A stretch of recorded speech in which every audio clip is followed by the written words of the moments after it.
Assalamualaikum everyone. I'm Khadija Ali from Success Coaching Classes. Today we are going to study Principles of Management. Here is part 39. Scope of Direction.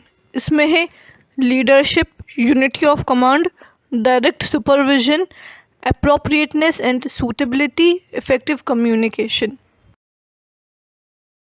चलिए अब हम आगे देखते हैं। आगे है लीडरशिप। इसमें है leadership means guiding and influencing people to do their work.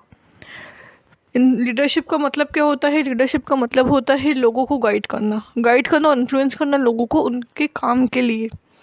A leader helps employees work together and achieve the goals of the organisation. एक लीडर मदद करता है एम्प्लॉयज़ को। एक अच्छा लीडर जो है वो लोगों के साथ मिलकर काम करता है और उनको मदद करता है उनकी गोल्स को अचीव करने में। A good leader gives direction, motivates employees, ensure team work and cooperation. एक अच्छा लीडर जो है वो डायरेक्शन देता है, मोटिवेट करता है एम्प्लॉयज़ को और उसी के साथ साथ इंश्योर करता है टीम वर्क को और कोऑपरेशन को।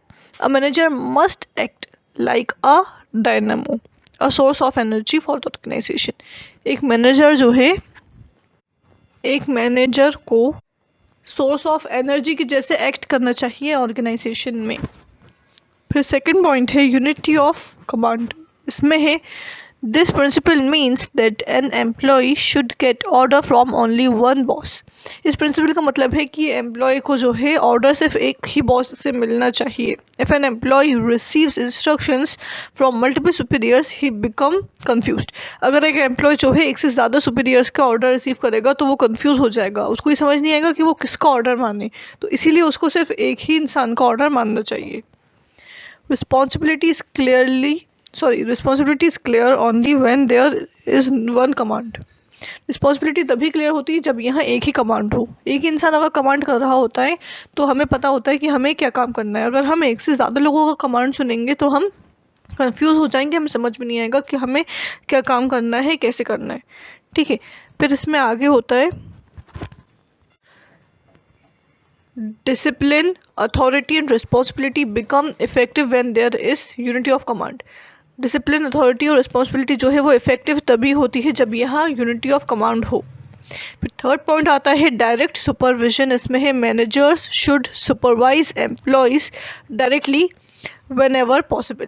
मैनेजर जो हैं वो सुपरवाइज करते हैं एम्प्लॉयज़ को डायरेक्टली, सीधे से जब भी पॉसिबल हो। ठीक है, फिर direct supervision increases loyalty and belongingness. Direct supervision जो है उससे क्या होता है, उससे लॉयल्टी इंक्रीज़ होती है और बिलोंगिंगनेस भी इंक्रीज़ होती है। Builds trust, help in creating a positive work atmosphere. इसकी वजह से ट्रस्ट भी बिल्ड होता है और उसी के साथ साथ पॉजिटिव वर्क एटमॉस्फेयर भी बनता है। It also helps employees follow instructions more accurately. ये मदद करता है एम्प्लॉयज़ को इंस्ट्रक्शंस को एक्यूरेटली फॉलो करने में। चलिए अब हम आगे देखते हैं। आगे है appropriateness and suitability of techniques. इसमें है techniques used for giving direction must be practical, suitable and acceptable to employees. जो भी टेक्निक्स इस्तेमाल होती हैं डायरेक्शन देने के लिए वो प्रैक्टिकल होनी चाहिए, सूटेबल होनी चाहिए और उसी के साथ साथ एक्सेप्टेबल होनी चाहिए एम्प्लॉयज़ को। मतलब एम्प्लॉयज़ उसे आसानी से एक्सेप्ट कर सके, एम्प्लॉयज़ को कोई दिक्कत नहीं आए उन टेक्निक्स को इस्तेमाल करने में। ठीक है, फिर है managers should choose techniques according to time, situation and the nature of work. जो मैनेजर्स हैं वो चूज़ करते हैं टेक्निक को टाइम के अकॉर्डिंग, सिचुएशन के अकॉर्डिंग और वर्क के नेचर के अकॉर्डिंग कि कैसा टाइम है, इस टाइम पे हम ये चीज़ जो है इस्तेमाल कर सकते हैं कि नहीं कर सकते, ये सूटेबल होगा या नहीं, ये हमारे जो वर्क है उस कि नेचर से मिल रहा है कि नहीं मिल रहा है, इसमें कोई प्रॉब्लम तो नहीं आएगी इस टेक्निक को इस्तेमाल करने में। ये सब देखा जाता है। फिर good techniques help in achieving objectives effectively. अच्छी टेक्निक्स जो हैं वो मदद करती हैं ऑब्जेक्टिव्स को इफेक्टिवली अचीव करने में। लास्ट पॉइंट है इफेक्टिव कम्युनिकेशन। इसमें है good communication is essential for proper direction.